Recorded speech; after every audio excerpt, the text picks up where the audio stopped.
বিশিষ্ট লেখক ডক্টৰ শশীকান্ত শইকীয়াৰ দ্বাৰা লেখা এটি মনোগ্ৰাহী সুন্দৰ বিষয় লৈ আপোনালোকৰ আগত পঢ়িবলৈ ওলাইছোঁ। মই চেখাজভাৱে বেগম।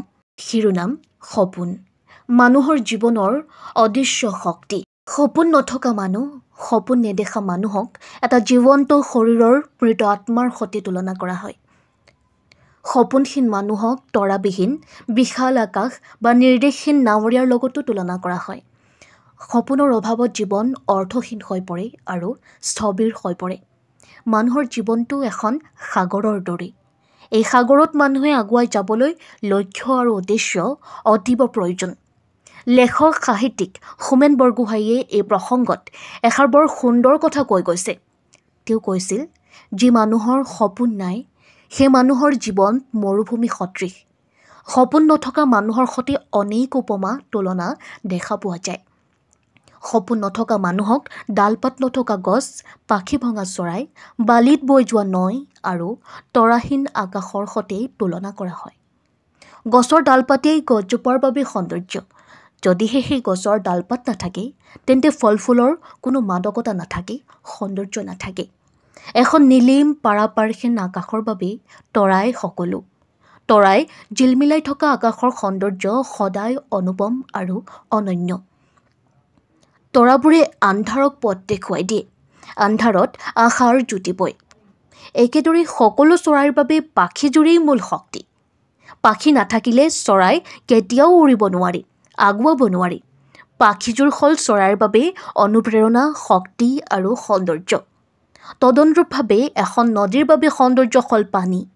পানীৰ অবিহনে নদীয়ে কেতিয়াও মাদকতা লাভ কৰিব নোৱাৰে। যদি সেই নদীত পানী নাথাকে, কেৱল বালি আৰু বালি থাকে, তেন্তে তেনে নদীক কেতিয়াও নদী বুলিব নোৱাৰি। তেনে নদীৰ মূল্য নাথাকে। মানুহৰ জীৱনৰ ক্ষেত্ৰতো একেই।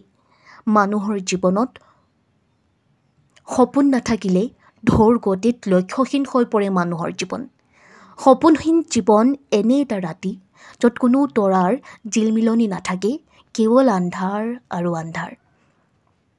সপোন নথকা মানুহৰ জীৱনৰ মূল্য কেতিয়াও উচ্চ হ'ব নোৱাৰে।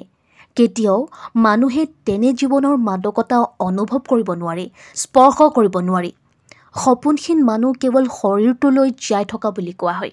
জীৱনৰ মাদকতা, সাৰ্থকতা, অৰ্থ, মূল্য, প্ৰগতি সপোনৰ দ্বাৰাহে সম্ভৱ।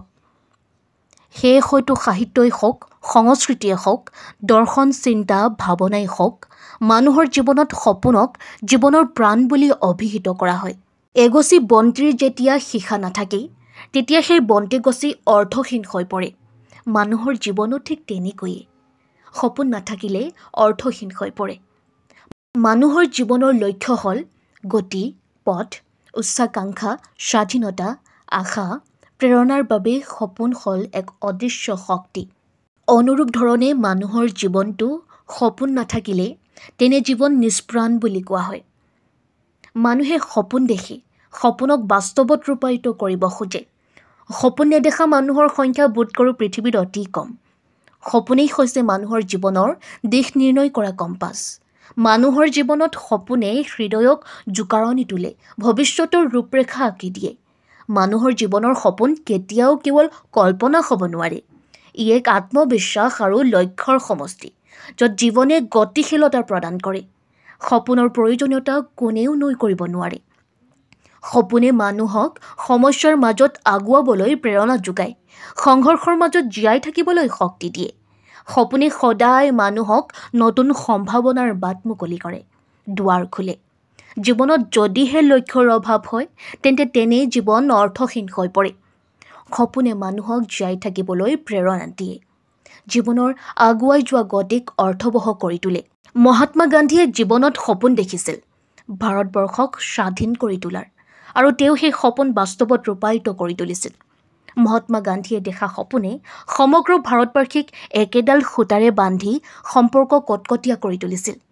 তেওঁ কৈছিল, যদিহে তুমি পৰিৱৰ্তন বিচাৰা তেন্তে নিজেই সেই পৰিৱৰ্তন হ'বলৈ চেষ্টা কৰা। ভাৰতবৰ্ষৰ মিছাইলমেন নামেৰে খ্যাতি অৰ্জা ডক্টৰ APJ আব্দুল কালামে সপোন দেখিছিল এখন শক্তিশালী ভাৰতৰ। বিজ্ঞানৰ আৱিষ্কাৰ আৰু সৃষ্টিৰ মাজেৰে তেওঁ গোটেই ভাৰতবৰ্ষক শক্তিশালী কৰাই নহয়, সমগ্ৰ পৃথিৱীত তেওঁ বিজ্ঞানৰ যোগেদি বিশ্বৰ মঞ্চত স্থান দি ভাৰতবৰ্ষক উজ্বলাই তুলিছিল। সেইসকলে নিজৰ সপোনক কেনেদৰে সাকাৰ ৰূপ দিব পাৰি, সেয়া দিনে নিশাই চেষ্টা কৰিছিল। এই ক্ষেত্ৰত অসমৰ প্ৰসংগ উল্লেখ কৰিলে শ্ৰীমন্ত শংকৰদেৱৰ সপোনৰ কথা উল্লেখ কৰিব পাৰি।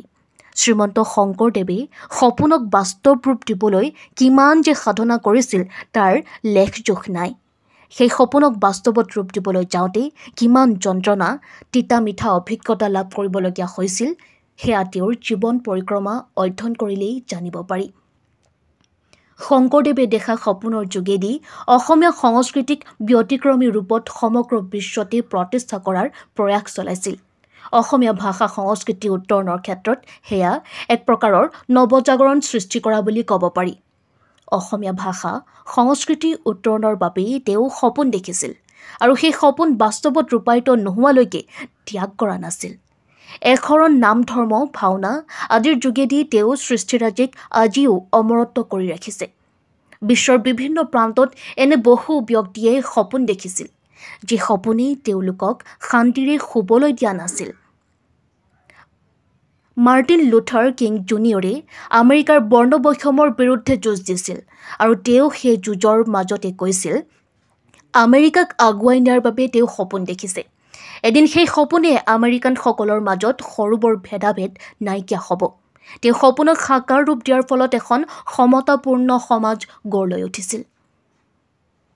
ৱাল্ট ডিজনীৰ নাম হয়তো নুশুনা মানুহ কমেই ওলাব। তেওঁ কৈছিল, যিটো সপোন দেখিবা সেইটো এদিন কৰিব পাৰিবাই। আফ্ৰিকাৰ ৰাষ্ট্ৰপতিৰূপে খ্যাত নেলছন মেণ্ডেলাই কৈছিল, পৃথিৱীত অসম্ভৱ বোলা একো কাম নাই, সকলো সম্ভৱ। যদিহে সপোন পূৰণ কৰিবলৈ সৰ্বশক্তিৰে যুঁজ দি নিজকে আগুৱাই নিয়ে, তেন্তে তেওঁ সফল হ'ব পাৰিবই। প্ৰত্যেক সফল ব্যক্তিয়ে প্ৰথমে জীৱনত সপোন দেখে আৰু সেই সপোনৰ মাধ্যমেৰে তেওঁলোকক আগুৱাই নিয়াৰ প্ৰেৰণা দিয়ে। সপোন হৈছে মানৱ জীৱনৰ, মানৱ সভ্যতাৰ এক শক্তিশালী ইন্ধন। এই সপোনে কাৰোবাক ৰাজনৈতিক নেতা হিচাপে সৃষ্টি কৰে, কাৰোবাক সাহিত্যিক, লেখক হিচাপে, কাৰোবাক শিল্পী, বিজ্ঞানী, উদ্যোগপতি হিচাপে। সেইসকলৰ বাবে সপোনেই সঞ্জীৱিনী শক্তি, সফলতাৰ মাপকাঠি। সেইসকল মানুহেই সমাজত ইতিহাস সৃষ্টি কৰিব পাৰে। সপোন দেখা আৰু বাস্তৱত ৰূপায়িত কৰাটো জীৱনৰ বাবে এক মহান সাধনা। সেই সাধনাই মানুহক জীয়াই থকাৰ প্ৰেৰণা দিয়ে। প্ৰকৃততে সপোনহীন মানুহ আত্মাহীন শৰীৰৰ দৰে। সপোনে মানুহক অমৰত্ব প্ৰদান কৰে আৰু জীৱনৰ সীমা অতিক্ৰম কৰি শাশ্বত হিচাপে জীয়াই থকাৰ পৰিৱেশ দিয়ে। জীৱনত সফলতা লাভ কৰিবলৈ হ'লে প্ৰথমেই সপোন দেখা উচিত। আশা কৰোঁ আপোনালোকে এই লেখা সুন্দৰকৈ উপভোগ কৰিলে। পৰৱৰ্তী সময়ত পুনৰ এটি নতুন সুন্দৰ লেখালৈ আপোনালোকৰ মাজত উপস্থিত হ'ম। আজিলৈ ইমানেই, ধন্যবাদ।